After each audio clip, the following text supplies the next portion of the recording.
أعوذ بالله من الشيطان الرجيم. بسم الله الرحمن الرحيم. وإذ يعدكم الله إحدى الطائفتين أنها لكم وتودون أن غير ذات الشوكة تكون لكم ويريد الله أن يحق الحق بكلماته ويقطع دابر الكافرين ليحق الحق ويبطل الباطل ولو كره المجرمون. إذ يستغيثون ربكم فاستجاب لكم أني ممدكم بألف من الملائكة مردفين. صدق اللہ العظیم.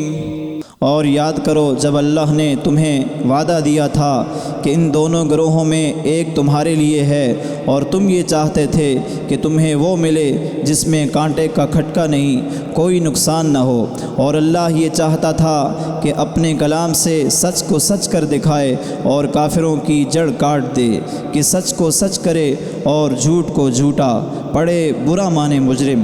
جب تم اپنے رب سے فریاد کرتے تھے تو اس نے تمہاری سن لی کہ میں تمہیں مدد دینے والا ہوں ہزاروں فرشتوں کی قطار سے.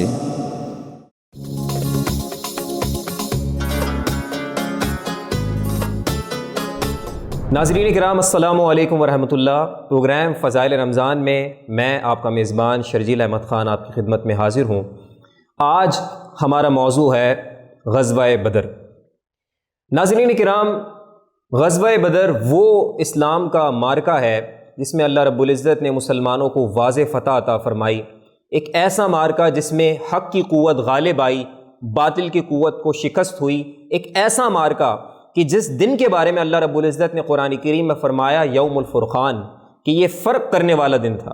یعنی ایسا دن تھا کہ جس نے حق میں اور باطل میں فرق کر دیا. اللہ رب العزت نے قرآن کریم میں ارشاد فرمایا یوم الفرقان یوم التقى الجمعان، یعنی وہ دن جس نے حق اور باطل میں فرق کیا، اور وہ دن جس دن حق اور باطل کی قوتیں آپس میں ایک دوسرے سے ٹکرائیں. ناظرین کرام، غزوہ بدر 17 رمضان المبارک کو پیش آیا اور اسے غزوہ بدر الکبریٰ بھی کہا جاتا ہے.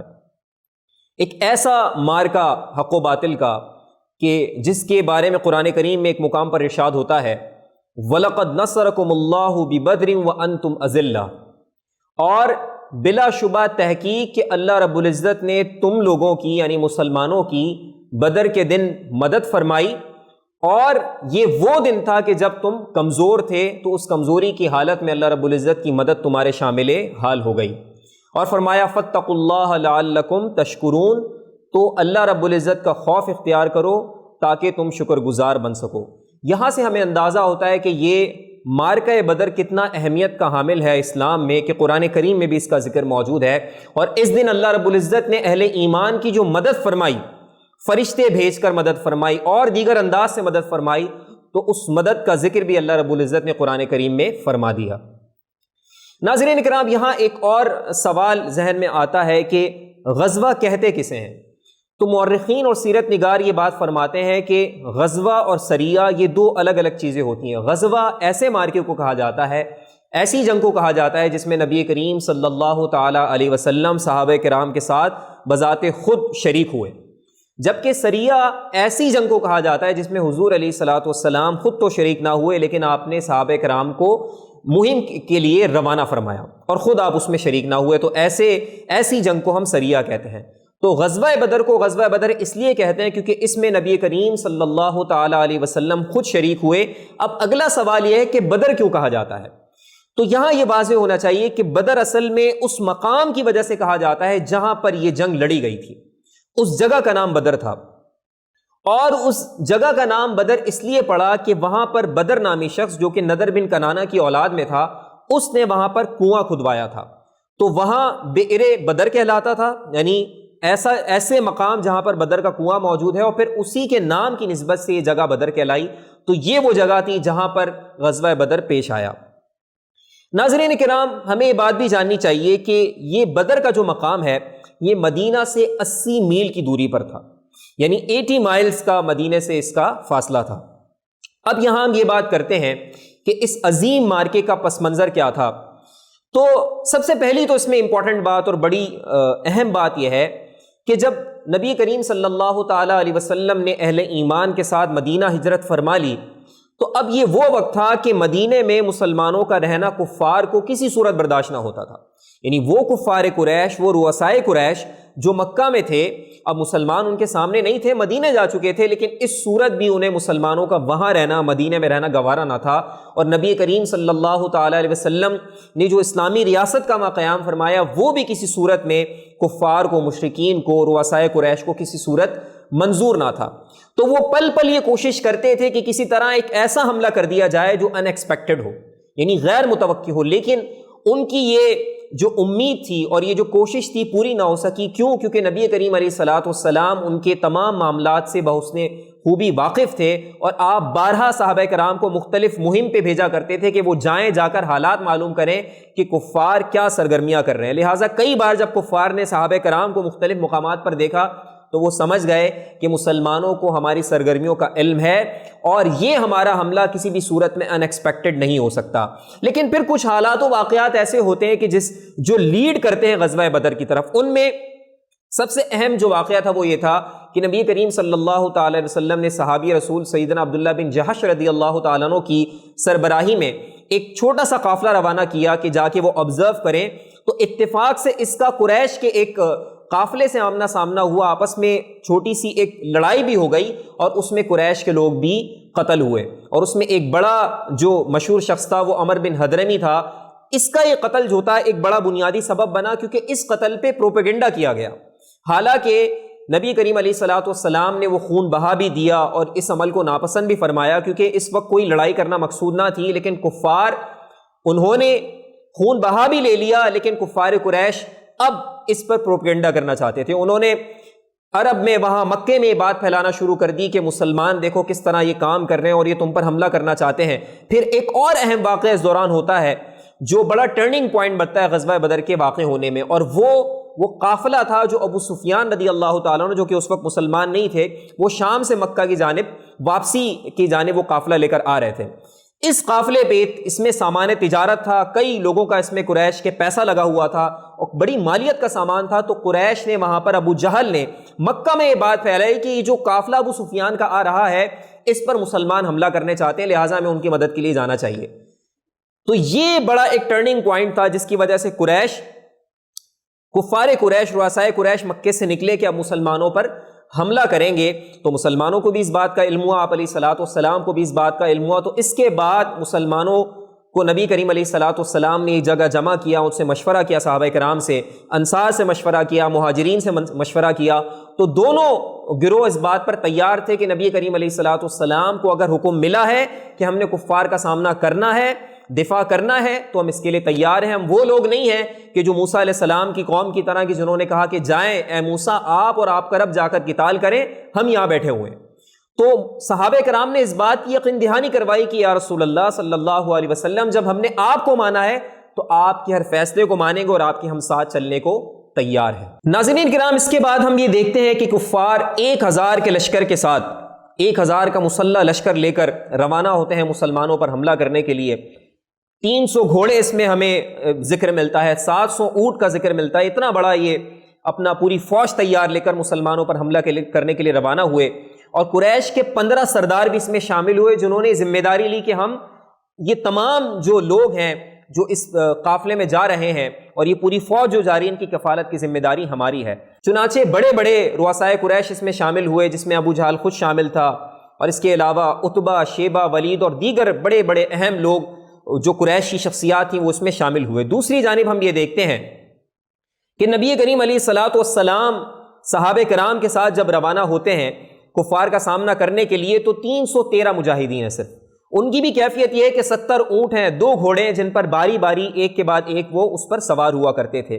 یعنی یہاں سے آپ اندازہ کریں کہ مسلمانوں کی جو ظاہری قوت تھی کفار کے مقابلے میں بہت زیادہ کم تھی، لیکن ان کا ایمان تھا اور آپ علیہ الصلوۃ والسلام کا ساتھ دینے کا جو انہوں نے عزم کیا تھا، دین کے لیے دفاع کا جو عزم انہوں نے کیا تھا، اس کے لیے حضور علیہ الصلوۃ والسلام کے ساتھ چل پڑے۔ چنانچہ بدر کے مقام پر مسلمانوں نے کنویں کے پاس پڑاؤ ڈالا اور مسلمان پوری رات، آپ علیہ الصلوۃ والسلام پوری رات دعائیں کرتے رہے۔ آپ علیہ الصلوۃ والسلام نے دعا کی کہ یا اللہ اگر آج یہ تیرے بندوں کا یہ جو دستہ ہے یہ اگر ناکام ہو گیا تو پھر کل قیامت تک کوئی تیرا نام لینے والا نہ ہوگا۔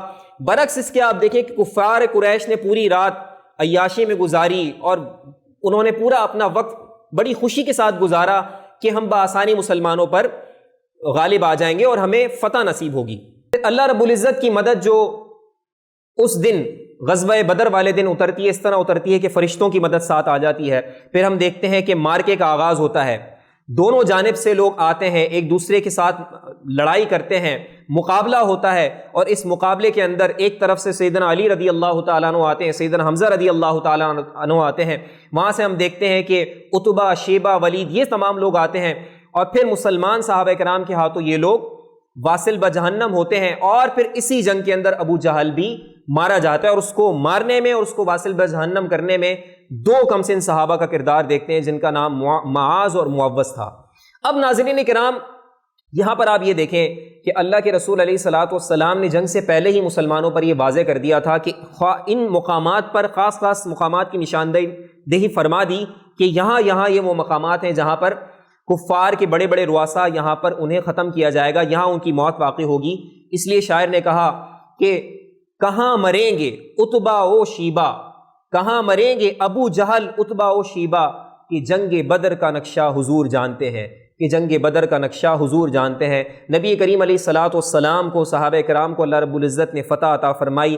یہ وہ دن تھا کہ جس دن سب پر واضح ہو گیا کہ اللہ کی مدد اگر مسلمانوں کے شامل حال ہو تو پھر انہیں کوئی بھی شکست نہیں دے سکتا۔ اس لیے اقبال کہتے ہیں فضائے بدر پیدا کر فرشتے تیری نصرت کو، اتر سکتے ہیں گردوں سے قطار اندر قطار اب بھی۔ تو غزوہ بدر تمام آنے والے مارکوں کے لیے، تمام آنے والی جو غزوات تھے اور تمام آنے والی جو جنگیں تھیں، اس میں ایک ٹرینڈ سیٹ اس نے کیا، اور مسلمانوں کا جو دھاک تھی وہ کفار پر بیٹھ گئی، ان کے دل میں روب پیدا ہوا۔ تو اہل ایمان کے لیے آج بھی غزوہ بدر میں پیغام موجود ہے کہ مسلمان صرف اپنے ظاہری اسباب پر بھروسہ نہ کریں بلکہ اپنی صفوں میں اتحاد قائم رکھیں، اللہ پر ایمان رکھیں، اللہ رب العزت سے مدد طلب کریں۔ تو اسباب کم بھی ہوں گے تو اللہ رب العزت تب بھی انہیں فتح عطا فرما دے گا۔ اللہ رب العزت سے دعا ہے کہ وہ ہمیں نبی کریم علیہ الصلوۃ والسلام کی سیرت کو سمجھنے، اس پر غور کرنے اور عمل کی توفیق عطا فرمائے۔ وآخر دعوانا ان الحمد للہ رب العالمین۔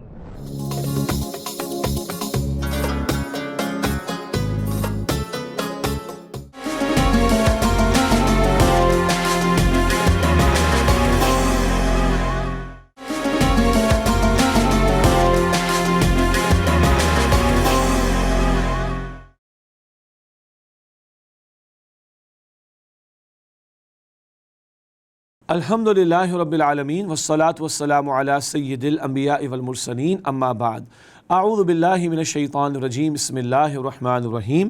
یا ایہا الرسل کلوا من الطیبات واعملوا صالحا انی بما تعملون علیم، صدق اللہ العظیم۔ اللہم صلی علی محمد وعلی آل محمد وبارک وسلم۔ رب اشرح لی صدری ویسر لی امری واحلل عقدۃ من لسانی یفقہوا قولی واجعل لی وزیرا من اہلی، آمین یا رب العالمین۔ ناظرین کرام، السلام علیکم ورحمۃ اللہ وبرکاتہ۔ آج کی آیت کے حوالے سے سورۃ المؤمنون کی آیت نمبر 51 کا ہم نے انتخاب کیا ہے۔ اس مقام پر اللہ تعالیٰ نے رسولوں سے خطاب فرمایا اور انہیں پاکیزہ رزق کے حصول اور اس کے استعمال کی ترغیب دلائی، اور اصل میں تو رسولوں سے خطاب فرما کر امتوں کے لیے اور افراد انسانی کے لیے اللہ تعالیٰ رہنمائی عطا فرما رہا ہے۔ سورۃ المؤمنون کی آیت نمبر 51 میں ارشاد ہوا، یا ایھا الرسل، اے رسولو، کلوا من الطیبات، تم پاکیزہ چیزوں میں سے کھاؤ، واعملوا صالحا، اور عمل کرو نیک، انی بما تعملون علیم، بے شک تم جو کچھ کرتے ہو میں اسے خوب جاننے والا ہوں۔ اللہ تعالیٰ نے رسولوں سے خطاب فرمایا اور پاکیزہ چیزوں میں سے کھانے کا حکم دیا۔ قرآن حلال کا لفظ بھی استعمال کرتا ہے اور قرآن پاک میں طیب کا لفظ بھی آتا ہے۔ جو اشیاء استعمال کی جا رہی ہیں وہ از خود بھی حلال ہوں اور ان کے حصول کا طریقہ وہ بھی حلال ہونا چاہیے۔ حلال اور پاکیزہ، حلال اور طیب، ان دونوں کا حکم عطا کیا گیا، جبکہ اس کے برعکس حرام سے ہمارے دین نے ہمیں روکا ہے۔ یہاں رسولوں سے خطاب کرتے ہوئے اللہ تعالیٰ فرما رہا ہے کلوا من الطیبات، پاکیزہ چیزوں میں سے کھاؤ، وَاعْمَلُوا صَالِحًا، اور عمل کرو نیک۔ بعض اہل علم نے یہ بات بھی ارشاد فرمائی ہے کہ جب بندہ پاکیزہ استعمال کرتا ہے، طیب استعمال کرتا ہے، حلال اشیاء استعمال کرتا ہے، تو اللہ تعالیٰ اس کی برکت سے اس کو نیک اعمال کی توفیق بھی عطا فرماتا ہے۔ مال حرام اگر وجود میں جائے تو بندہ سرکشی، گناہ، نافرمانی کی طرف بڑھتا ہے۔ حلال اگر وجود میں جائے، طیب اگر وجود میں جائے تو بندہ خیر میں، نیکی میں، اللہ سبحانہ و تعالیٰ کی اطاعت کے معاملے میں آگے بڑھتا ہے۔ اللہ تعالیٰ مجھے اور آپ کو حلال پر اکتفا کرنے کی توفیق عطا فرمائے، حرام کی ہر شکل سے اللہ تعالیٰ میری اور آپ کی حفاظت فرمائے۔ یہی آیت کریمہ ہے جس کی تلاوت کی نبی اکرم صلی اللہ علیہ وسلم نے، اور آپ صلی اللہ علیہ وسلم نے یوں ارشاد فرمایا کہ جو حکم اللہ تعالیٰ نے رسولوں کو عطا فرمایا وہی حکم اے ایمان والو تمہارے لیے بھی ہے۔ اور پھر اللہ کے نبی مکرم علیہ الصلوۃ والسلام نے ایک شخص کا ذکر فرمایا کہ جو دور دراز کا سفر کر کے آیا ہو اور اس کے چہرے پر سفر کے اثرات ہوں، اس کے لباس پر مٹی ہو، اس کے چہرے اور بالوں میں مٹی ہو، اور وہ ہاتھ بلند کر کے دعا کر رہا ہے۔ حدیث میں تو ذکر نہیں ہے، شارحین حدیث نے بات ذکر کی ہے، عرفات کا میدان ہے یا خانہ کعبہ کا غلاف پکڑ کے ہاتھ اٹھا کر دعا کر رہا ہو، اللہ اکبر۔ حضور فرما رہے ہیں، حدیث مبارک میں ذکر آ رہا ہے کہ وہ ہاتھ اٹھا کر دعا کرتا ہے، اور حضور علیہ السلام فرماتے انا یستجاب لہ، کیسے اس کی دعا قبول ہوگی؟ اس کا کھانا حرام کا، اس کا پینا حرام کا، اس کی پرورش حرام سے ہوئی، انا یستجاب لہ، کیسے اس کی دعا قبول ہوگی؟ اس کا لباس بھی حرام کا، کھانا پینا بھی حرام کا، کیسے اس کی دعا قبول ہوگی؟ معلوم ہوا اعمال کی قبولیت اور دعاؤں کی قبولیت میں ایک بہت بڑی رکاوٹ وہ مال حرام ہے۔ مال حرام تو جہنم کے انگارے ہیں۔ اللہ تعالیٰ جہنم کے عذاب سے میری اور آپ کی ہم سب کی حفاظت فرمائے۔ ہم بھی اپنے گھروں میں جائزہ لے لیں، آیا جو کچھ آ رہا ہے وہ حلال کا آ رہا ہے یا معاذ اللہ حرام کا؟ حرام مال سے تو کوئی دعا قبول نہیں ہوتی، اس کی وجہ سے حرام مال کی وجہ سے بندے کی عبادات قبول نہیں ہوتی، حرام مال سے دیا ہوا صدقہ قبول نہیں ہوتا، حرام مال سے پلا ہوا جسم جہنم کا مستحق ہے، وہ جنت میں داخل نہیں ہوگا۔ یہ تمام باتیں احادیث مبارکہ میں سامنے آتی ہیں۔ یہاں ارشاد ہو رہا ہے یا ایھا الرسل، اے رسولو، کلوا من الطیبات، پاکیزہ چیزوں میں سے کھاؤ، وعملوا صالحا، اور عمل کرو نیک، انی بما تعملون علیم، بے شک تم جو کچھ کرتے ہو میں اسے خوب جاننے والا ہوں۔ اللہ تعالیٰ کو خوب معلوم ہے کون حلال ذریعے سے کما رہا ہے اور کون حرام ذریعے سے کما رہا ہے۔ ہاں کچھ لوگ جھوٹ بول کر، وعدہ خلافی کر کر، چیٹنگ کر کے مال ہڑپ کر جاتے ہیں اور اپنی دانست میں سمجھتے کسی کو معلوم نہیں۔ اللہ تعالیٰ کو تو معلوم ہے، اللہ تعالیٰ ہمارے ظاہر اور باطن ہر ایک معاملے سے واقف ہے اور خوب واقف ہے۔ فرما رہا ہے انی بما تعملون علیم، بے شک جو کچھ تم کرتے ہو اللہ تعالیٰ فرماتے میں اسے خوب جاننے والا ہوں۔ اللہ تعالیٰ حرام کی ہر شکل سے ہمیں بچائے اور حلال پر اکتفا کرنے کی توفیق عطا فرمائے۔ بندہ جب حرام سے بچتا ہے تو اللہ کے رسول مکرم علیہ السلام نے فرمایا جو اللہ تعالیٰ کی حرام کردہ باتوں سے بچتا ہے اس کا اللہ تعالیٰ کے وہی مقام ہے جو اس شخص کا مقام ہے جو روزانہ رات کو نوافل ادا کرتا ہو اور ہمیشہ دن میں روزے رکھتا ہو۔ تو رزق حلال طیب پر بندہ اکتفا کرے تو یہ خود اپنی جگہ ایک بہت بڑا عبادت کا عمل ہے۔ اللہ تعالیٰ مجھے اور آپ کو ہم سب کو عمل کی توفیق عطا فرمائے۔ وآخر دعوانا ان الحمد للہ رب العالمین، والسلام علیکم ورحمۃ اللہ وبرکاتہ۔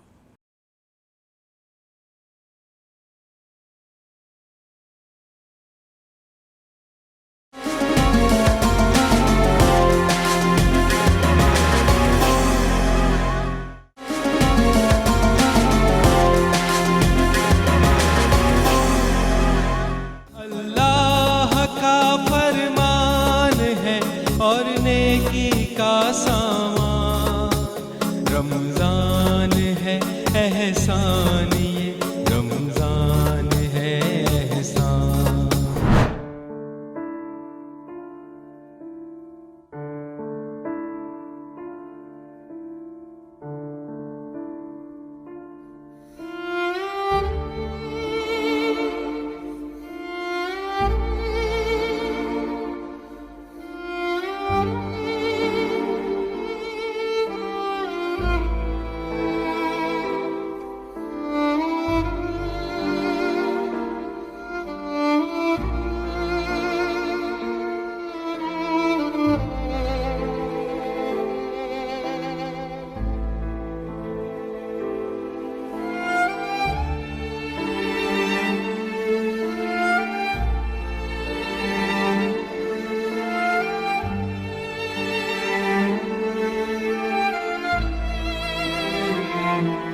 ایک اور گھر، ایک اور سچی کہانی۔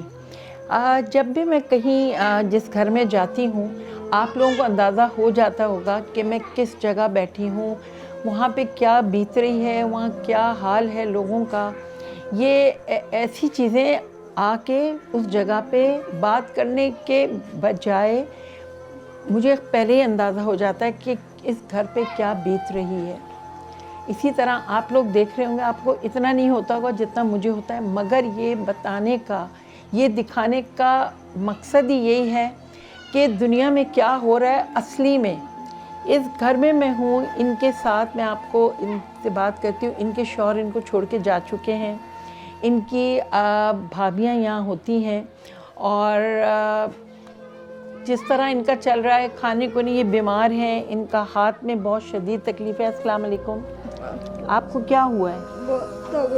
بہت تکلیف، پریشانی، کیا پریشانی ہے؟ بیمار ہے، پیسہ بھی نہیں ہے، علاج بھی نہیں ہے، علاج کی غریب والوں کو پیسہ بھی نہیں ہے، نہ پیسہ ہے، پریشانی ظاہر ہے، پیسہ نہیں ہے، حالات صحیح نہیں ہیں، بیماری الگ ہے، مطلب کوئی ایسی چیز نہیں ہے جس سے وہ خوش ہوں۔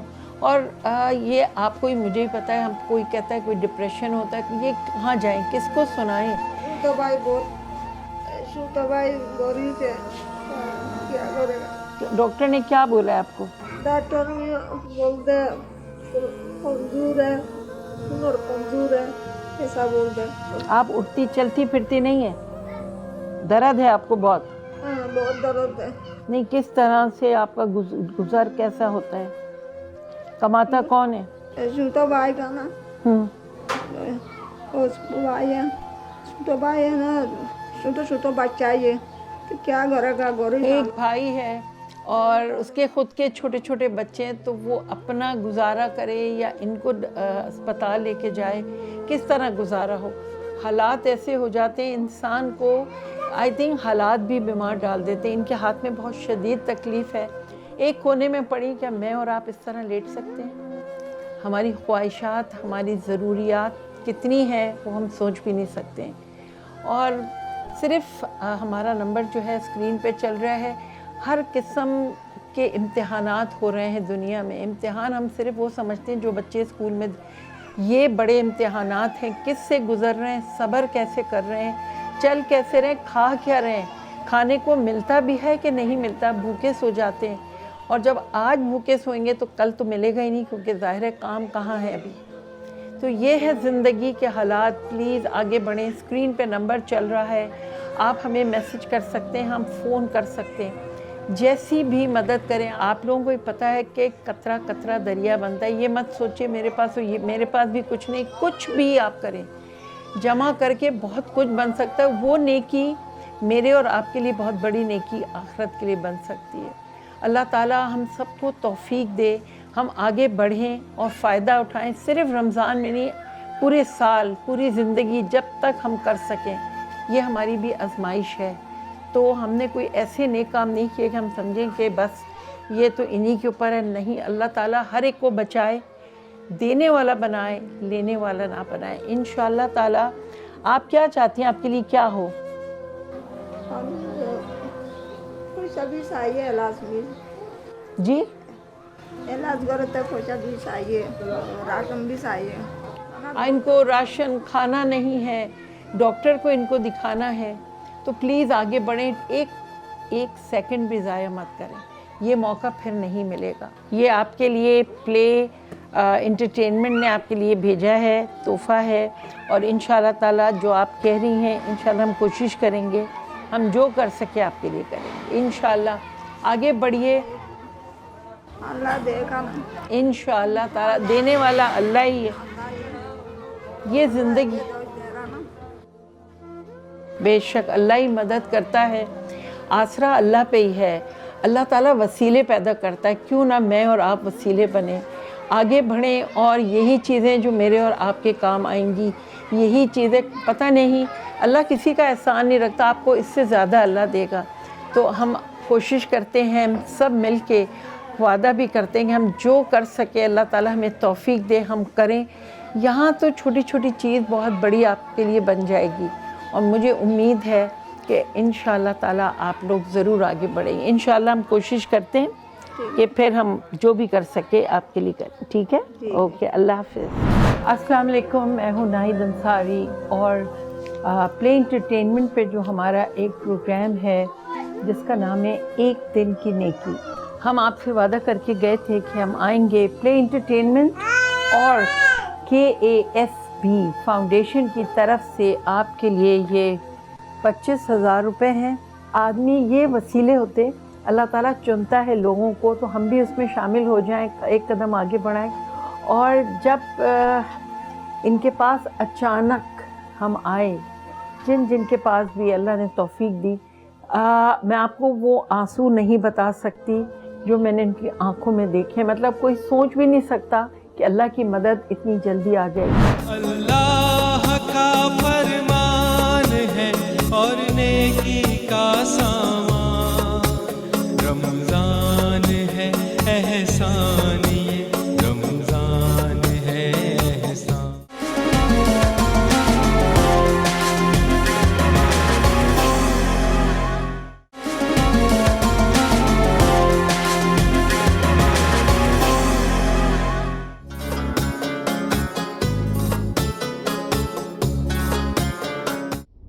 بسم اللہ الرحمن الرحیم. الحمدللہ رب العالمین، والصلاة والسلام علی رسولہ الکریم سید الاولین والآخرین محمد خاتم النبیین وعلی آلہ واصحابہ اجمعین. تمام تعریفیں اللہ رب العزت کے لیے ہیں جو مالک کائنات اور خالق حیات ہے، اور درود و سلام خاتم النبیین شفیع المذنبین رسول محتشم محمد مصطفیٰ احمد مجتبیٰ صلی اللہ علیہ وآلہ وسلم کے لیے ہیں کہ جنہیں اللہ رب العزت نے تمام عالمین کے لیے، تمام انسانیت کے لیے رحمت للعالمین بنا کر بھیجا. رمضان اور سیرت رسول صلی اللہ علیہ وآلہ وسلم کے ایک اور پروگرام کے ساتھ حاضر ہیں، اور آج جس موضوع پہ گفتگو ہوگی وہ ہے درود و سلام. اللہ تعالیٰ کا قرب ہمیں عبادت سے اور سجدوں سے حاصل ہوتا ہے، اور نبی کریم صلی اللہ علیہ وآلہ وسلم کا قرب درود اور سلام سے حاصل ہوتا ہے. درود پڑھنے کا ہمیں ثواب ملتا ہے اور سلام کرنے کا ہمیں جواب ملتا ہے. یعنی جب ہم نبی کریم صلی اللہ علیہ وآلہ وسلم کو سلام کرتے ہیں تو اس کا ہمیں جواب دیا جاتا ہے. تو گویا ہمیں دونوں طرح سے رحمتیں مل رہی ہوتی ہیں اور دونوں طرح سے برکتیں مل رہی ہوتی ہیں. درود جو کہ فارسی کا لفظ ہے اور اس کا مطلب ہوتا ہے رحمت کا حصول یا رحمت حاصل کرنا. یہ وہ عبادت ہے جو اللہ تعالیٰ اور اس کے فرشتے بھی کر رہے ہیں، اور اللہ تعالیٰ نے ہمیں یعنی بندوں کو بھی اس عبادت میں شریک کیا اور بتایا کہ ان اللہ و ملائکتہ یصلون علی النبی، کہ اے میرے بندوں تم بھی درود پڑھو اور سلام پڑھو جیسے کہ میرے فرشتے بھی پڑھ رہے ہیں اور میں خود وہ پڑھ رہا ہوں. تو گویا یہ وہ عبادت ہے جو ہر وقت ہر لمحے جاری ہے. یوں تو دیگر عبادات کے وقت مقرر ہیں، جیسے ہم نماز پڑھتے ہیں یا ہم قرآن پڑھتے ہیں یا ہم حج پہ جاتے ہیں، ہم زکوٰۃ دیتے ہیں. یہ بہت ساری عبادات ہیں جو ہم مختلف اوقات میں کر رہے ہوتے ہیں اور ان کے اوقات معین بھی کر دی گئے ہیں. لیکن درود پڑھنا اور قرآن پڑھنا یہ دو ایسی عبادتیں ہیں جن کا کوئی وقت مقرر نہیں. ہم اس کو ہر وقت صبح شام کسی بھی وقت کسی بھی لمحے ہم پڑھ سکتے ہیں، زیادہ سے زیادہ پڑھ سکتے ہیں. اور پھر درود کے لیے اگر آپ باوضو نہیں ہیں تب بھی پڑھ سکتے ہیں، اگر وضو کر کے پڑھ رہے ہیں تو بہت بہتر ہے، بہت اچھا ہے. لیکن اگر آپ اس کے بغیر پڑھتے ہیں تو بھی اللہ رب العزت اس کو قبول فرماتے ہیں. فرعون نے جب حضرت موسیٰ علیہ السلام کا مقابلہ کرنا چاہا تو اس نے اپنے بہت سارے ایسے ساتھیوں کو جو جادو کرنا جانتے تھے بلایا اپنے ملک سے، اور یہ کہا کہ ہمیں موسیٰ کا مقابلہ کرنا ہے تو تم ان کے مقابلے میں کوئی ایسی چیزیں لے کر آؤ جس سے ان کا جو وہ کرتے ہیں اس کا اثر ختم ہو سکے. تو ان تمام لوگوں نے کہا کہ اس کے صلے میں آپ ہمیں کیا دیں گے؟ فرعون نے کہا کہ تم اجرت کی بات کرتے ہو، صلے کی بات کرتے ہو، میں تمہیں قرب دوں گا. تو گویا وہ بھی یہ جانتا تھا کہ اجرت میں اور قربت میں بہت فرق ہوتا ہے. تو اس نے ان کو اپنے بہت نزدیک کرنا چاہا اور یہ کہا کہ اگر تم ایسا کچھ کرو گے اور کامیاب ہو جاؤ گے تو تمہیں میرا قرب حاصل ہو جائے گا. تو اسی لیے ہم نے جیسے شروع میں کہا کہ جو درود و سلام پڑھتا ہے تو وہ گویا نبی رحمت محمد مصطفیٰ صلی اللہ علیہ وآلہ وسلم کا قرب حاصل کر لیتا ہے. اور درود پڑھنے پر اس کو اجرت ملتی ہے اور سلام کرنے پر اس کو سلام کا جواب دیا جاتا ہے. تو نبی کریم صلی اللہ علیہ وآلہ وسلم پر ایک دفعہ جو درود پڑھتا ہے اسے 10 اجرتیں مل جاتی ہیں، 10 نیکیاں مل جاتی ہیں. کس طرح سے کہ اس کے 10 درجے بلند ہوتے ہیں، 10 خطائیں معاف ہو جاتی ہیں اس کی، اور 10 رحمتوں کا نزول ہو رہا ہوتا ہے۔ تو گویا صرف ایک مرتبہ درود پاک پڑھنے کے لیے اللہ تعالیٰ نے جس کو بہت بڑی فضیلت اور عبادت قرار دیا ہے، یہ خود ہمارے ہی حق میں ہے، اور ہم خود بہت ساری نیکیوں کا ثواب حاصل کر رہے ہوتے ہیں۔ نہ صرف یہ کہ ہماری 10 خطائیں معاف ہو رہی ہوتی ہیں، ہمارے 10 درجے بلند ہو رہے ہوتے ہیں، بلکہ ہم اللہ رب العزت سے 10 اس کی رحمتیں بھی سمیٹ رہے ہوتے ہیں۔ اسی لیے فرشتے بھی اور اللہ تعالیٰ بھی اس عبادت کو کر رہے ہیں اور جاری و ساری ہے۔ اور پھر اس کے حوالے سے ہمیں بہت ساری اور فضیلتیں ملتی ہیں، جس میں سے ایک تو نبی کریم صلی اللہ علیہ وآلہ وسلم نے یہ بتائی کہ ایک ایسا فرشتہ بھی ہے جو خاص طور سے مقرر کیا گیا ہے، اور جو جمعے کے دن مجھ پر درود پڑھتا ہے تو وہ اسی وقت درود میرے پاس لے کے آتا ہے اور اس شخص کا نام لے کے بتاتا ہے کہ فلاں شخص نے جو فلاں کا بیٹا ہے آپ پر درود بھیجا ہے۔ تو اگر ہم درود بھی پڑھتے ہیں اور سلام بھی بھیجتے ہیں تو ہمیں سلام کا ساتھ ساتھ جواب دیا جاتا ہے، اور درود پر ہمیں مسلسل اجرت مل رہی ہوتی ہے۔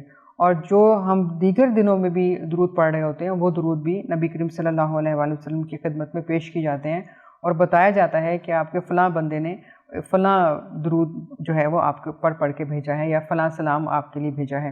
آپ صلی اللہ علیہ وآلہ وسلم کا ارشاد پاک ہے کہ جو شخص مجھ پر کثرت سے درود پڑھتا ہے وہ قیامت کے دن میرے اتنا ہی قریب ہوگا۔ یقیناً درود وہی پڑھتا ہے جسے نبی کریم صلی اللہ علیہ وآلہ وسلم سے محبت ہے، اور جو ان کا قرب حاصل کرنا چاہتا ہے، اور جو جتنا زیادہ قرب حاصل کرنا چاہتا ہے اتنا ہی زیادہ وہ درود پاک پڑھتا ہے۔ تو وہ دنیا میں بھی فضیلتیں سمیٹ رہا ہے کہ اللہ تعالیٰ کی رحمتوں سے مل رہی ہیں، اور آخرت میں بھی نبی کریم صلی اللہ علیہ وآلہ وسلم کا اس کو ساتھ ملے گا، اور آپ صلی اللہ علیہ وآلہ وسلم کا قرب حاصل ہوگا کہ وہ اللہ تعالیٰ سے بھی رحمتیں سمیٹے گا اور رسول کریم صلی اللہ علیہ وآلہ وسلم کے ساتھ کھڑا ہوگا۔ نبی کریم صلی اللہ علیہ وآلہ وسلم کا ارشاد پاک ہے کہ جنت میں جمعے کے دن مجلس دیدار ہوگی، اور اس میں اللہ رب العزت صرف ان لوگوں کو شرکت کی اجازت دیں گے جو نبی کریم صلی اللہ علیہ وآلہ وسلم پر مسلسل درود پڑھتے رہتے ہیں۔ تو گویا اس سے بڑھا کسی مومن کے لیے کیا انعام ہوگا کہ وہ اللہ کی محفل میں بیٹھے گا اور اللہ رب العزت کا دیدار کرے گا۔ اور کیوں کرے گا؟ کیونکہ اللہ کے پیارے حبیب محمد مصطفیٰ صلی اللہ علیہ وآلہ وسلم پر وہ مسلسل درود پڑھتا رہتا ہوگا۔ اللہ رب العزت نے قرآن پاک میں ارشاد فرمایا ہے، ان اللہ و ملائکتہ یصلون علی النبی یا ایھا الذین آمنوا صلوا علیہ وسلموا تسلیما، کہ اے ایمان والو تم نبی کریم صلی اللہ علیہ وآلہ وسلم پر درود و سلام بھیجو، کیونکہ اللہ اور اس کے فرشتے بھی آپ صلی اللہ علیہ وآلہ وسلم پر درود و سلام بھیجتے ہیں۔ اور پھر درود کے کلمات نبی کریم صلی اللہ علیہ وآلہ وسلم نے خود ہمیں تعلیم فرما دیے کہ درود کو کس طرح پڑھنا ہے، اور درود ابراہیمی جس کو پڑھنے کی بے انتہا فضیلت ہے، جس کے بغیر ہماری نماز جو ہے وہ مکمل نہیں ہوتی، یہ وہ کلمات ہیں جو رسول پاک صلی اللہ علیہ وآلہ وسلم نے اپنے صحابہ کو خود تعلیم فرمائے۔ کیونکہ جب صحابہ کرام نے یہ پوچھا کہ ہم درود کس طرح پڑھیں تو آپ صلی اللہ علیہ وآلہ وسلم نے فرمایا کہ اس طرح سے پڑھو۔ نبی کریم صلی اللہ علیہ وآلہ وسلم کا ارشاد پاک ہے کہ جنت میں جمعے کے دن مجلس دیدار ہوگی، جس میں اللہ رب العزت ان بندوں کو شرکت کی اجازت فرمائیں گے جو مسلسل درود پاک پڑھتے رہا کرتے تھے۔ اور کتنی بڑی فضیلت کی بات ہے ان لوگوں کے لیے جو مسلسل درود پاک پڑھتے رہتے ہیں کہ وہ اللہ رب العزت کا دیدار کریں گے، اور کسی بھی مومن کے لیے اس سے بڑا کوئی انعام نہیں ہو سکتا۔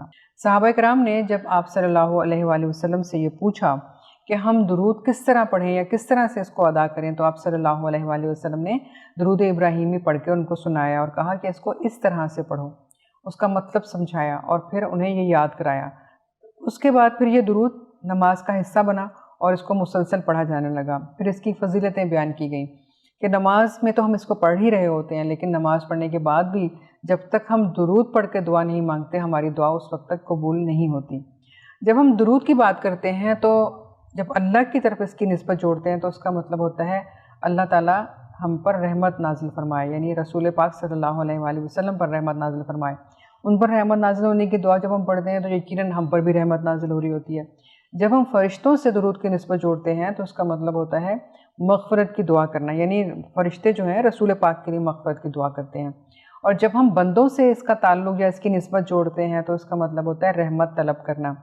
اگرچہ رسول پاک صلی اللہ علیہ وآلہ وسلم کو کسی کی مغفرت کی دعاؤں کی ضرورت نہیں، ہمارے لیے بھی کہیں بھی رحمت کی دعاؤں کی ضرورت نہیں، لیکن یہ وہ پاک کلمات ہیں، یہ وہ اعزاز ہے، یہ وہ مقام ہے جو اللہ رب العزت نے خود اپنے پیارے حبیب محمد مصطفیٰ صلی اللہ علیہ وآلہ وسلم کے لیے جن کو چنا، جن کا انتخاب کیا اور فرشتوں کو سکھایا، بندوں کو سکھایا، اور پھر تاکید کی کہ اس کو پڑھتے جاؤ اور اس طرح سے پڑھتے جاؤ، خلوص کے ساتھ اور محبت کے ساتھ، کیونکہ بندوں سے یہ کہا کہ صرف تم نہیں پڑھتے، فرشتے بھی پڑھتے ہیں اور میں بھی پڑھتا ہوں۔ یہ وہ درود ہے، یہ وہ کلمات ہیں، اور جو بھی پڑھتا ہے، چاہے فرشتے اس کو پڑھ رہے ہوں، چاہے بندے پڑھ رہے ہوں، رسول پاک صلی اللہ علیہ وآلہ وسلم کے حوالے سے جیسے میں نے آپ کو پہلے کہا، نہ تو انہیں مغفرت کے کلمات کی ضرورت ہے اور نہ ہم جیسے گناہ گاروں سے اس دعا کی ضرورت ہے کہ ہم اللہ تعالیٰ سے رحمت مانگیں یا ہم اللہ تعالیٰ سے فضل مانگیں اور ہم یہ کہیں کہ ان کو مقام محمود تک پہنچا، ان پر اپنا کرم فرما، ان پر رحمت نازل فرما۔ یقیناً یہ اللہ تعالیٰ اپنے حبیب کے لیے اتنے اچھے کلمات چاہتے ہیں، تو اللہ تعالیٰ نے ہمیں سکھائے، کیونکہ اللہ تعالیٰ کو یہ پسند ہے کہ ان کے محبوب کا ذکر بار بار کیا جائے، اچھے لفظوں کے ساتھ کیا جائے، اور ہماری کیا مجال اور ہماری کیا اوقات کہ ہم لفظوں کا انتخاب کر سکیں، یہاں تک کہ اللہ تعالیٰ نے خود اچھے لفظوں کا انتخاب کر کے ہمیں سکھا دیا اور بتا دیا کہ یہ وہ الفاظ ہیں کہ جن کے ساتھ جب تم میرے پیارے حبیب محمد مصطفیٰ صلی اللہ علیہ وآلہ وسلم کا نام لوگے تو ان کو تو میں اپنی رحمتوں میں رکھتا ہی ہوں، تمہیں بھی میں اپنی رحمت عطا کروں گا، تمہارے بھی درجات میں بلند کروں گا، تمہاری خطاؤں کو بھی میں معاف کروں گا۔ گویا درود پاک جو ہے وہ ایک خوبصورت دعا ہے، وہ رحمت کی دعا ہے، وہ بخشش کی دعا ہے، جسے ہم بھی پڑھتے ہیں، جسے فرشتے بھی پڑھتے ہیں، جسے ساری کائنات پڑھ رہی ہے، جسے چرند پرند بھی پڑھتے ہیں اور ان کے اپنے الفاظ ہیں جن میں وہ ادا کر رہے ہوتے ہیں، اور ساری کائنات جو ہے وہ درود اور سلام کا یہ ذکر جو ہے یہ صبح شام ہر وقت کرتی رہتی ہے، اور نبی کریم صلی اللہ علیہ وآلہ وسلم تک یہ درود و سلام پہنچتا رہتا ہے، کیونکہ اللہ تعالیٰ نے کچھ فرشتوں کو مخصوص کر دیا ہے جن کا کام ہی یہی ہے کہ وہ درود لے کر رسول پاک صلی اللہ علیہ وآلہ وسلم کی خدمت میں حاضر ہوتے ہیں۔ جس طرح سے اللہ تعالیٰ نے کچھ فرشتوں کو یہ ڈیوٹی سونپی ہوئی ہے یا یہ کام سونپا ہوا ہے کہ جہاں جہاں اللہ رب العزت کا نام لیا جا رہا ہوتا ہے، جہاں جہاں ایسی محفلیں اکٹھی ہوتی ہیں جہاں پہ اللہ تعالیٰ کا نام لیا جاتا ہے، جب سب لوگ اکٹھا ہو رہے ہوتے ہیں، اور ان فرشتوں کا کام یہ ہوتا ہے کہ وہ تمام ذکر، اذکار، اللہ تعالیٰ کا نام، کلام جو لوگ پڑھ رہے ہوتے ہیں وہ اللہ تک پہنچاتے ہیں اور بتاتے ہیں کہ پروردگار آپ کے فلاں بندے اس وقت فلاں جگہ اکٹھے بیٹھے تھے اور وہ آپ کو یاد کر رہے تھے اور ان لفظوں میں یاد کر رہے تھے۔ پھر اللہ تعالیٰ ان سے بار بار پوچھتے ہیں کہ وہ کیا مانگ رہے تھے، وہ کیا کہہ رہے تھے، اگرچہ اللہ تعالیٰ سب جانتے ہیں لیکن پھر بھی فرشتوں سے پوچھتے ہیں، تو پھر وہ بتاتے ہیں کہ پروردگار وہ تجھے یاد کر رہے تھے، تجھ سے توبہ کر رہے تھے اور وہ جنت کا سوال کر رہے تھے، وہ دوزخ سے پناہ مانگ رہے تھے۔ تو اللہ تعالیٰ پوچھتے ہیں کہ کیا میرے بندوں نے دوزخ دیکھی ہے؟ تو فرشتے کہتے ہیں نہیں، انہوں نے تو نہیں دیکھی۔ پھر وہ اللہ تعالیٰ پوچھتے ہیں کیا انہوں نے جنت دیکھی ہے؟ فرشتے کہتے ہیں نہیں دیکھی۔ یہ وہ سوالات ہیں جو اللہ تعالیٰ بھی جانتے ہیں اور فرشتے بھی جانتے ہیں، لیکن اللہ تعالیٰ ان کو یہ بتانے کے لیے کہ دیکھو میرے بندوں نے دیکھا کچھ نہیں ہے، لیکن سوال اس لیے کر رہے ہیں کہ ان کو میں نے اپنی کتاب میں بتا دیا ہے اور میرے پیارے حبیب محمد مصطفیٰ صلی اللہ علیہ وآلہ وسلم نے بتا دیا ہے۔ تو جس راستے کے بارے میں ان کو بتا دیا ہے، جو تعلیمات دے دی ہیں اور جس چیز کو مانگنے کا سوال سکھا دیا ہے وہ مانگ رہے ہیں، تو اللہ تعالیٰ اس ذکر پر ان کلمات پر خوش ہوتے ہیں اور پھر جواب میں فرماتے ہیں کہ میں نے ان بندوں کو وہ سب کچھ عطا کر دیا جو انہوں نے مانگا، اور جو کچھ ایسے لوگ تھے وہاں سے گزر رہے تھے اور انہوں نے یہ کلمات سنے، یا جو ایسے لوگ تھے جو وہاں سے گزرتے ہوئے آ کر اس محفل میں بیٹھ گئے تھے اور انہوں نے یہ دعا کے کلمات سنے، تو میں نے ان کو بھی بخش دیا اور میں نے ان کو بھی عطا کیا جو انہوں نے مانگا۔ تو یہ اللہ تعالیٰ کا فضل ہے، یہ اس کا کرم ہے، یہ اس کی رحمت ہے کہ جو بندہ اس کے آگے ہاتھ اٹھاتا ہے یا مانگتا ہے، اس سے سوال کرتا ہے، تو وہ کسی کا سوال رد نہیں کرتا، وہ سب کو عطا کرتا ہے اور اپنے حبیب کے صدقے میں عطا کرتا ہے، اس درود پاک کے صدقے میں عطا کرتا ہے جس درود کو پڑھ کر ہم اللہ تعالیٰ سے دعا مانگ رہے ہوتے ہیں۔ جیسے کہ ایک صحابی نے وہ مسجد نبوی میں آئے اور انہوں نے نماز بڑے اچھے طریقے سے اپنی مکمل کی، اس کے بعد انہوں نے پہلے ایک تسبیح پڑھی، اللہ رب العزت کی حمد و ثنا کی، اس کے بعد انہوں نے درود پاک پڑھا، پھر انہوں نے دعا کی، اور دعا مکمل ہونے کے بعد انہوں نے پھر درود شریف پڑھا اور پھر آمین کر کے چلے گئے۔ تو رسول اللہ صلی اللہ علیہ وآلہ وسلم نے فرمایا اپنے صحابہ کرام سے کہ ان کو بتا دو کہ ان کی دعا قبول ہو گئی۔ پھر ایک ایسے شخص بھی آئے جنہوں نے نماز پڑھی اور اس کے بعد ڈائریکٹ دعا مانگی اور چلے گئے، تو آپ نے فرمایا کہ ان کی دعا قبول نہیں ہوئی۔ جب صحابہ کرام نے پوچھا کیوں، تو آپ صلی اللہ علیہ وآلہ وسلم نے فرمایا کہ نماز پڑھنے کے بعد دعا مانگنے کی بھی آداب ہیں، اور اس میں ضروری ہے کہ پہلے آپ اللہ رب العزت کا ذکر کریں، یعنی کوئی تسبیح پڑھیں، پھر آپ درود پاک پڑھیں، اس کے بعد دعا مانگیں، اور دعا مانگنے کے بعد پھر درود پاک پڑھیں، کیونکہ جب تک آپ دعا سے پہلے اور دعا کے بعد درود نہیں پڑھتے، آپ کی دعا زمین و آسمان کے درمیان معلق رہتی ہے، وہ قبول نہیں ہوتی۔ اور آپ نے فرمایا کہ جب بندہ آمین کہہ دیتا ہے تو اللہ کی تائید حاصل ہو جاتی ہے اور وہ دعا قبول ہو جاتی ہے۔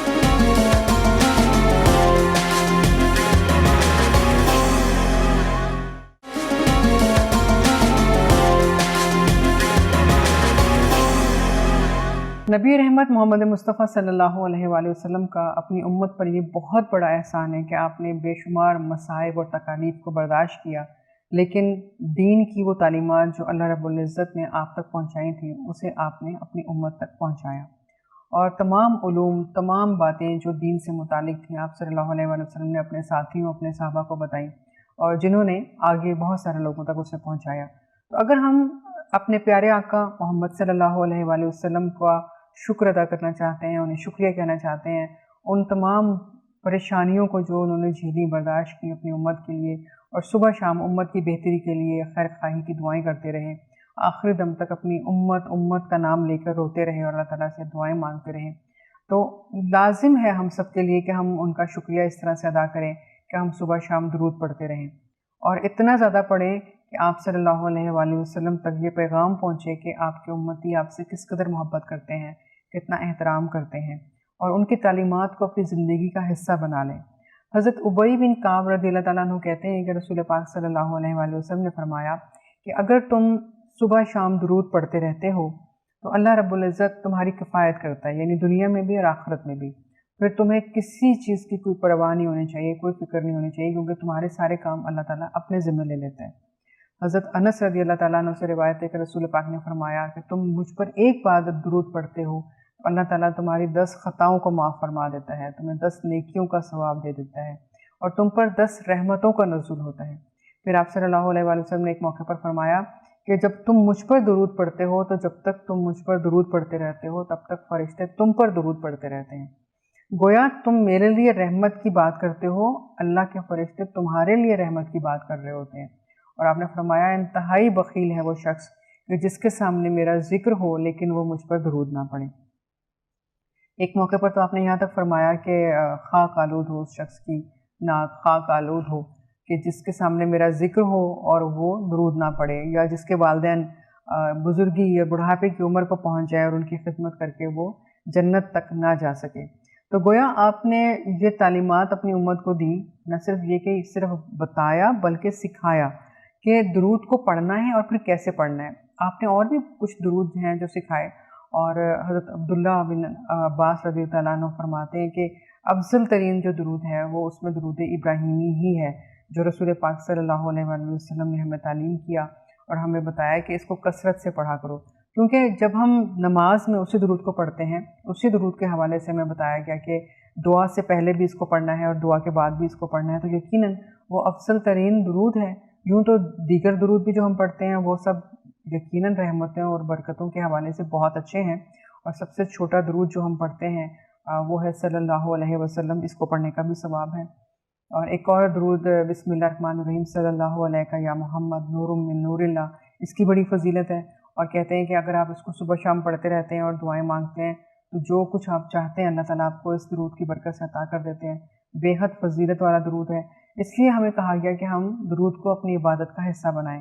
جب بھی صحابہ کرام نے آپ صلی اللہ علیہ وآلہ وسلم سے پوچھا کہ ہمیں درود کتنا پڑھنا چاہیے تو آپ نے فرمایا جتنا زیادہ پڑھ سکتے ہو۔ ایک صحابی نے تو پوچھا کہ کیا میں آدھا درود پڑھ لوں، آدھا دن درود پڑھ لوں اور آدھا دن جو ہے کوئی اور اپنے کام کر لوں، عبادات وغیرہ کر لوں؟ آپ نے فرمایا جیسا تمہارے لیے مناسب ہو۔ پھر آپ نے فرمایا کہ اگر 1/3 اس کو کر لوں اور تھوڑی سی دیگر عبادات، تو آپ نے فرمایا ہاں جس طرح تمہارے لیے مناسب ہو۔ پھر ایک دفعہ آپ نے پوچھا کہ کیا اگر میں سارا دن درود ہی پڑھتا رہوں؟ تو آپ نے فرمایا اگر تم درود ہی پڑھتے رہتے ہو تو وہ تمہارے لیے بہت ہی افضل ہے، کیونکہ پھر اللہ تعالیٰ تمہاری ساری جو ضروریات ہیں یا تمہارے جتنے کام ہیں وہ اپنے ذمہ لے لیتے ہیں، اور پھر وہ تمہاری کفایت کرتے ہیں، تمہیں عطا کرتے ہیں اور تمہیں دنیا اور معافیہ سے بے خبر کر دیتے ہیں۔ یعنی تمہاری تمام کام جو ہیں وہ اللہ اپنے ذمہ لے لیتے ہیں، اور پھر تمہیں کوئی پرواہ نہیں ہونی چاہیے کہ کس طرح سے تمہاری مدد کی جائے گی، تم اس کا تصور بھی نہیں کر سکتے۔ حضرت ابو ہریرہ رضی اللہ تعالیٰ عنہ سے روایت ہے کہ نبی کریم صلی اللہ علیہ وآلہ وسلم نے فرمایا کہ جو مجھ پر درود پڑھنا بھول گیا وہ جنت کا راستہ بھول گیا۔ حضرت عمر فاروق رضی اللہ تعالیٰ عنہ کہتے ہیں کہ رسول کریم صلی اللہ علیہ وآلہ وسلم درود کی فضیلت بتایا کرتے تھے تو ہمیں اندازہ ہوا کہ درود کی فضیلت یہ ہے کہ جب آپ نماز میں درود پڑھتے ہیں اسی طرح سے نماز کے بعد درود پڑھیں، اور درود کے بعد آپ دعا مانگیں اور پھر درود پڑھیں، کیونکہ جب تک آپ کی دعا کے آگے اور پیچھے درود نہ ہو آپ کی دعا آسمان اور زمین کے درمیان معلق رہتی ہے۔ حضرت علی کرم اللہ وجہہ الکریم فرمایا کرتے تھے کہ اگر مجھے اس بات کا اندازہ ہوتا کہ سبحان اللہ، الحمدللہ، اللہ اکبر کہنے کی کتنی فضیلتیں ہیں، اور مجھے یہ نہ پتہ ہوتا کہ یہ فضیلتیں بے انتہا زیادہ ہیں تو شاید میں صرف اور صرف درود ہی پڑھتا رہتا. لیکن چونکہ بہرحال وہ اللہ کا نام ہے اور افضل ترین ہے، اور ہمیں اس کے پڑھنے کا ثواب، اس کے پڑھنے کا طریقہ بتایا گیا، اس لیے ہم وہ بھی پڑھتے ہیں اور ہم درود پاک بھی پڑھتے ہیں. اور درود کی فضیلتوں کے حوالے سے آپ نے بھی یہ فرمایا کہ جس حد تک پڑھ سکو درود پاک کو کثرت سے پڑھو، کیونکہ جو جتنی زیادہ کثرت سے درود پاک کو پڑھے گا وہ اتنا ہی اپنے پیارے آقا محمد صلی اللہ علیہ وآلہ وسلم کا قرب حاصل کرے گا. پھر آپ صلی اللہ علیہ وآلہ وسلم نے درود کو پڑھنے کے آداب بھی بتائے، اور یہ بھی بتایا کہ کون سا درود جو ہے وہ افضل ترین ہے. جیسے کہ حضرت عبداللہ بن مسعود رضی اللہ تعالیٰ عنہ کہتے ہیں، یا حضرت عبداللہ بن عباس رضی اللہ تعالیٰ عنہ بیان کرتے ہیں کہ سب سے زیادہ جس درود کی فضیلت ہمیں معلوم ہوئی وہ درود ابراہیمی ہے، جو کہ نماز میں پڑھا جاتا ہے. تو رسول کریم نے جو آداب بتائے اور جو ہمیں بعد میں دیگر ہمارے جو بزرگان دین ہیں وہ بھی بتاتے ہیں کہ ہمیں کس طرح سے درود پڑھنا چاہیے. رسول پاک صلی اللہ علیہ وآلہ وسلم نے تو بہت آسان لفظوں میں بتایا کہ صبح شام پڑھتے رہو، دن رات پڑھتے رہو، جتنا زیادہ پڑھنا چاہو پڑھتے رہو، کیونکہ جتنا تم پڑھو گے اتنا ہی تمہارے گناہوں کو مٹایا جائے گا اور تمہاری نیکیوں میں اضافہ ہوگا. اور آپ نے فرمایا کہ جس طرح سے ٹھنڈا پانی جو ہے وہ آگ کو بجھا دیتا ہے، اس طرح سے جو میرا درود ہے، مجھ پر پڑھا گیا درود جو ہے وہ تمہارے گناہوں کو مٹا دیتا ہے. تو بات ہم آداب کی کر رہے تھے، تو ہمیں چاہیے کہ جب ہم درود پاک پڑھنے کی نیت کریں تو ہم باوضو ہو کر پڑھیں تو بہتر ہے. ویسے تو ہمیں اجازت ہے کہ ہم ویسے بھی پڑھ سکتے ہیں وضو کے بغیر، لیکن اگر ہم باوضو ہیں تو اس کی فضیلت بہت زیادہ ہے. ہم پاکیزہ جگہ کا انتخاب کریں، اچھا لباس پہنیں، خوشبو لگائیں، اور پھر ایک جگہ بیٹھ کر درود پاک پڑھیں، اور کثرت سے پڑھیں، بار بار پڑھتے جائیں، اور بہت ہی خشوع و خضوع کے ساتھ، خلوص کے ساتھ، محبت کے ساتھ پڑھیں. کیونکہ حضرت علامہ اقبال رحمۃ اللہ علیہ فرماتے ہیں کہ میں نے اپنی زندگی میں جو کچھ حاصل کیا وہ میں نے درود کی برکتوں سے اور درود کی وجہ سے حاصل کیا. آپ فرماتے ہیں کہ میں نے 1.25 کروڑ مرتبہ درود پاک پڑھا، اور پھر اللہ رب العزت نے مجھے بہت کچھ اس کے بدلے میں یا اس کے وسیلے میں عطا فرمایا. تو ہم اگر درود کو اس کے آداب کے ساتھ پڑھتے ہیں، لیکن اس نیت کے ساتھ کہ ہم اپنے پیارے آقا محمد صلی اللہ علیہ وآلہ وسلم کو تحفہ بھیج رہے ہیں، ہم ان کو سلام بھیج رہے ہیں، ہم درود کا تحفہ بھیج رہے ہیں، اس میں ہم کوئی دعائیں مانگنے نہ بیٹھیں. ہم صرف اور صرف اس نیت کے ساتھ بیٹھیں اور پڑھیں کہ ہم اپنے پیارے آقا محمد صلی اللہ علیہ وآلہ وسلم کی محبت میں اور صرف اللہ کی رحمت کی نظر ہم پر ہو جائے، اس وجہ سے درود پڑھ رہے ہیں. تو ہم اگر ایک باقاعدہ سلیقے سے بیٹھتے ہیں، پاکیزہ لباس پہنتے ہیں، خوشبو لگاتے ہیں، اور پھر جتنا زیادہ کثرت سے پڑھ سکتے ہیں ہم درود پاک پڑھتے ہیں، تو یہ وہ درود کے آداب ہیں پھر جن پہ ہمیں اچھا صلہ ملے گا. یعنی ایک تو ہمارا درود و سلام رسول کریم صلی اللہ علیہ وآلہ وسلم کی خدمت اقدس میں حاضر کیا جائے گا، ہم پر رحمتیں ہوں گی، ہماری محبت کا اظہار ہوگا رسول کریم صلی اللہ علیہ وآلہ وسلم کے ساتھ. اور چونکہ یہ بے غرض ہوگا، اس میں ہمارا کوئی مقصد نہیں ہے، ہم دعاؤں کے لیے نہیں بیٹھے ہوئے، بلکہ ہم صرف پورے خشوع اور خضوع کے ساتھ، آنسوؤں کے ساتھ، محبت کے ساتھ اپنے درود کو، اپنے سلام کو رسول کریم صلی اللہ علیہ وآلہ وسلم کے پاس بھیج رہے ہیں. اور مقصد یہ ہے کہ ہمارے وہ آقا جنہوں نے بے انتہا تکلیفیں اٹھا کر، پریشانیاں جھیل کر، اور اپنی امت کے لیے ایک اچھا راستہ دیا، دین بتایا، اللہ تعالیٰ کون ہے ہمیں بتایا. ہم تو نہیں جانتے تھے کہ ہمارا رب کون ہے، لیکن ہمارے رسول نے بتایا کہ اللہ تعالیٰ کون ہے، تمہارا خالق اور مالک، تم سے محبت کرنے والا، اور تمہیں بھی اس سے محبت کرنی ہے، اس کی عبادت کرنی ہے. اپنے رب کی پہچان کرائی، دین دیا، ایک خوبصورت راستہ، جینے کا سلیقہ بتایا، کیسے جینا چاہیے، کیا کرنا چاہیے وہ طریقہ بتایا، ایک مکمل ضابطہ حیات ہمیں عطا کیا. تو گویا وہ احسانات ہیں رسول کریم صلی اللہ علیہ وآلہ وسلم کے ہم پر، کہ اگر ہم درود پاک کا تحفہ انہیں بھیجتے ہیں اور یہ سوچ کر کہ ہم اپنی محبت کا اظہار کر رہے ہیں، تو یقیناً ہم ان کا قرب بھی حاصل کرتے ہیں، ہم اللہ تعالیٰ کی رحمتیں بھی حاصل کرتے ہیں، اور اس طریقے سے ہم اپنی نیکیاں بھی بڑھا رہے ہوتے ہیں. نبی رحمت محمد مصطفیٰ صلی اللہ علیہ وآلہ وسلم نے فرمایا کہ جو درود کثرت سے پڑھتا رہے گا وہ حوض کوثر سے جام پیے گا، یعنی وہ نبی کریم صلی اللہ علیہ وآلہ وسلم کے ساتھ ہوگا. اور ایسی بہت ساری فضیلتیں ہمیں بتائی گئی کہ درود پڑھنے والے پر اللہ کی رحمتیں ہوتی ہیں، نبی کریم صلی اللہ علیہ وآلہ وسلم کا ساتھ ملتا ہے، آپ صلی اللہ علیہ وآلہ وسلم کی شفاعت ملے گی. اور پھر ہمیں یہ بتایا گیا کہ درود کو اس طرح سے پڑھو کہ تمہیں اس کی کوئی قید نہیں ہونی چاہیے. یعنی تم یہ نہ سوچو کہ اس وقت پڑھنا ہے یا اس وقت نہیں پڑھنا. یہاں تک کہ اگر تم مسجد میں جا رہے ہو تو تم داخل ہوتے وقت بھی پڑھ سکتے ہو، تم مسجد سے باہر آ رہے ہو تو تم واپس آتے ہوئے بھی پڑھ سکتے ہو، تم اگر کہیں بازار میں جا رہے ہو تو بازار میں بھی پڑھ سکتے ہو. جیسے کہ بازار میں ہمیں ایک اور تاکید کی گئی کہ ہمیں جب تک ہم بازار میں رہیں یا کام کر رہے ہوں تو ہمیں تیسرا کلمہ پڑھتے رہنا چاہیے. بالکل اسی طرح ہم درود پاک بھی پڑھ سکتے ہیں. ہم کسی اور کام سے گئے ہیں، اگر ہم خود اپنے علم کے راستے پر ہیں اور ہم جا رہے ہیں، راستے میں پڑھتے ہوئے بھی جا سکتے ہیں. ہم جب اپنے یونیورسٹی یا اسکول کالج میں پہنچتے ہیں تو داخل ہوتے ہوئے بھی ہم یہ درود پڑھ سکتے ہیں، واپس آتے ہوئے پڑھ سکتے ہیں. غرض یہ کہ ہم کوئی بھی کام کر رہے ہیں، اور خواتین خاص طور سے جیسے وہ کچن میں کام کر رہی ہوتی ہیں اور وہ ظاہر ہے ان کے ہاتھ مصروف ہوتے ہیں لیکن زبان تو فارغ ہوتی ہے، تو اگر وہ اپنے کام کرتے ہوئے چاہے وہ کھانا بنا رہی ہیں، روٹی بنا رہی ہیں، کوئی اور دیگر کام کر رہی ہیں، اگر وہ درود پاک پڑھتی رہتی ہیں تو یقیناً وہ برکتیں سمیٹ رہی ہوتی ہیں اور اللہ کا اور اس کے پیارے حبیب محمد مصطفیٰ صلی اللہ علیہ وآلہ وسلم کا قرب حاصل کر رہی ہوتی ہیں. اور پھر جو کچھ پڑھتے رہنے سے آپ جو کام کر رہے ہیں اس میں جو برکتیں ہوتی ہیں، جو اس میں اللہ تعالیٰ رحمت نازل فرماتا ہے، اور اس غذا میں، اس کام میں وہ پھر آگے آپ کے گھر والوں تک پہنچ رہی ہوتی ہے. تو گویا ہر کام میں اور ہر جگہ جہاں جہاں آپ کوئی بھی کام کر رہے ہوتے ہیں اس میں آپ درود کو شامل کر سکتے ہیں. پھر درود کا کیا کام ہے؟ وہ آپ کے دلوں کو صاف کر رہا ہوتا ہے، دل کو پاکیزہ کر رہا ہوتا ہے، آپ کو پاکیزگی عطا کرتا ہے، تقدس عطا کرتا ہے، اور وہ آپ کے دلوں کے غموں کو دور کرتا ہے، آپ کے دل کو خوشی عطا کرتا ہے. جب آپ مسلسل درود پڑھتے ہیں تو آپ کی جو سوچیں ہیں، نیگیٹو سوچیں، وہ پازیٹیو ہونا شروع ہو جاتی ہیں، کیونکہ آپ اللہ کی رحمت اور برکت میں آ رہے ہوتے ہیں. اگر آپ کو کوئی الجھن ہے، پریشانی ہے، دکھ ہے، اللہ تعالیٰ اس کی رہنمائی فرما دیتے ہیں. تو گویا آپ کو اپنی مشکلوں کا اور اپنی پریشانیوں کا حل ملنا شروع ہو جاتا ہے. اگر آپ بیمار ہوتے ہیں تو اللہ تعالیٰ آپ کو شفا عطا فرما دیتے ہیں، کیونکہ ظاہر ہے جب آپ پر رحمت کی جا رہی ہے، آپ درود پاک پڑھ رہے ہیں اور آپ کی خطائیں بھی معاف ہو رہی ہیں، آپ کے درجات بھی بلند ہو رہے ہیں، تو یقیناً جو بیماری آپ کے پاس ہے وہ شفا میں بدل جائے گی، جو الجھن یا تکلیف آپ کے پاس ہے وہ آسانی میں بدل جائے گی. اگر آپ کوئی چیز بھول جاتے ہیں اور اس وقت آپ درود پاک پڑھتے ہیں تو آپ کو وہ چیز مل جاتی ہے، یعنی وہ یاد آ جاتی ہے کہ آپ نے کہاں رکھی ہے. یہاں تک کہ بعض دفعہ ایسا بھی ہوتا ہے کہ کوئی چیز کہیں گم گئی اور نہیں آپ کو سمجھ میں آ رہا کہ میں کیا کروں، اور آپ درود پاک پڑھنا شروع کرتے ہیں، یہاں تک کہ پڑھتے رہتے ہیں تو وہ چیز سامنے آ جاتی ہے. بھولی ہوئی چیز تو فوراً ہی مل جاتی ہے. آپ بہت کم دفعہ ہی درود پڑھ پاتے ہیں کہ آپ کی وہ بھولی ہوئی چیز کہ میں نے کہاں رکھی تھی اور کہاں چلی گئی، وہ اللہ تعالیٰ آپ کو یاد دلا دیتے ہیں. تو گویا یہ آپ کے دل کی بھی صفائی ہے، آپ کے دماغ کی صفائی ہے، آپ کے جسم کو وہ پاکیزہ بنا رہی ہے، آپ کی بیماریاں، تکالیف، پریشانیاں دور کر رہی ہے. کون سی برکتیں ہیں جو کہ آپ نہیں حاصل کر سکتے اس درود پاک کو پڑھنے کے لیے.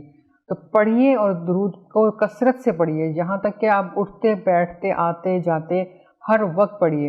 اور ضروری نہیں ہے اس کا آپ کوئی شمار کریں، آپ بے شمار پڑھیں، کیونکہ اللہ تعالیٰ نے آپ کو بے شمار نعمتوں سے نوازا ہے. رسول کریم صلی اللہ علیہ وآلہ وسلم نے بے شمار دعاؤں سے نوازا ہوا ہے. وہ جس وقت بھی جہاں پر بھی جاتے تھے اور دعائیں کرتے تھے تو اپنی امت کے لیے دعائیں کیا کرتے تھے کہ یا اللہ میری امت کو اپنی عافیتوں میں رکھنا، امت کو فلاں نقصان سے بچانا، امت کو فلاں نقصان سے بچانا.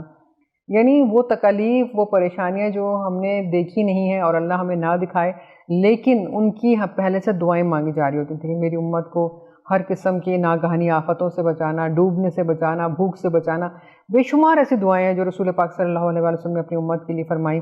تو ہمارا بھی یہ فرض بنتا ہے کہ ہم اس نبی کو جنہوں نے ہمارے لیے بے انتہا دعائیں کی ہیں اور ہمیں محبتیں عطا کی ہیں، تو ہم ان محبتوں کو اس طرح سے لوٹائیں.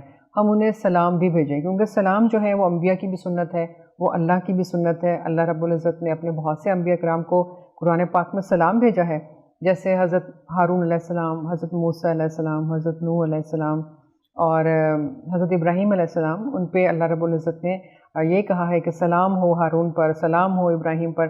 تو یہ تو اللہ کی سنت ہے کہ ہم سلام کرتے ہیں. تو جب ہم سلام بھیجتے ہیں رسول پاک کو، ہمارے سلام کا جواب ملتا ہے. جب ہم درود بھیجتے ہیں رسول پاک کو تو ہمیں اس کا ثواب ملتا ہے، ہمیں برکتیں ملتی ہیں. تو گویا ہر طرح سے ہم اللہ کی رحمت میں ہی ہیں، ہم چاہے سلام پڑھ رہے ہوں، چاہے درود پڑھ رہے ہوں. اور پھر جب آپ مدینے میں ہوں اور جب آپ حاضری کے لیے جا رہے ہوں حضور پاک صلی اللہ علیہ وآلہ وسلم کے روضے پہ، تب تو آپ کو مسلسل درود پڑھتے رہنا ہے، کیونکہ آپ کا کام ہی یہی ہے وہاں پہ کہ درود پڑھنا ہے. آپ درود بھیجیں گے اور سلامتی لیں گے رسول پاک صلی اللہ علیہ وآلہ وسلم سے.